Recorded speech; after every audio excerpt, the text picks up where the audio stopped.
সম্প্রতি চীনের রাজধানী বেইজিংয়ে অনুষ্ঠিত হল বিশাল এক সামরিক কুচকাওয়াজ। ৩ সেপ্টেম্বর বুধবার চীনের রাজধানী বেইজিংয়ে অনুষ্ঠিত কুচকাওয়াজে দেখানো হয় দেশটির তৈরি যত সব অত্যাধুনিক অস্ত্র।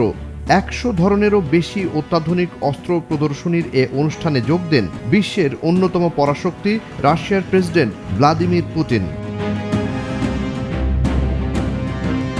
বেইজিংয়ে আয়োজিত চীনের ৮০তম বিজয় দিবসের কুচকাওয়াজে দেখানো হয় দেশটির নতুন সহযোগী কমব্যাট এয়ারক্রাফট এবং স্ট্রাইক ড্রোন। প্রদর্শনীতে অন্যতম গুরুত্বপূর্ণ ছিল লেজার বিমান প্রতিরক্ষা ব্যবস্থা। ৮ চাকার ট্রাকে চীন তার নতুন জাহাজভিত্তিক লেজার বিমান প্রতিরক্ষা ব্যবস্থা LY-1 প্রদর্শন করে। ড্রোন ও ক্ষেপণাস্ত্র ধ্বংস করার জন্য বিশ্বের সবচেয়ে শক্তিশালী লেজার হিসেবে বর্ণনা করা হয় চীনের এই জাহাজভিত্তিক লেজার বিমান প্রতিরক্ষা ব্যবস্থা LY-1-কে।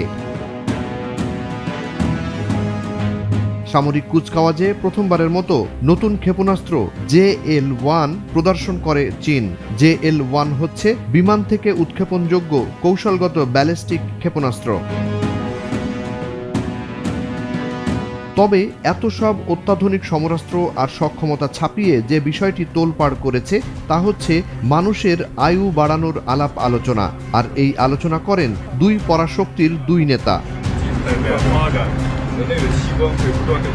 বেইজিং প্যারেড চলাকালে মাইক্রোফোনে ধরা পড়ে চীনের প্রেসিডেন্ট শি জিনপিং এবং রাশিয়ার প্রেসিডেন্ট ভ্লাদিমির পুতিনের ব্যক্তিগত আলাপ। ওই আলাপে শি জিনপিং বলেন, আগে মানুষ খুব কমই ৭০ বছরের বেশি বাঁচত, এখন ৭০ বছর বয়সেও যেন শিশুর মতো।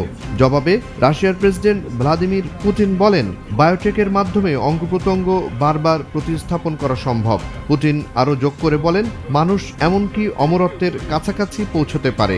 তখন পুতিনের প্রতি উত্তরে শি জিনপিং বলেন, অনেকে ভবিষ্যৎবাণী করেছেন এই শতাব্দীতে মানুষের আয়ু ১৫০ বছর পর্যন্ত হতে পারে।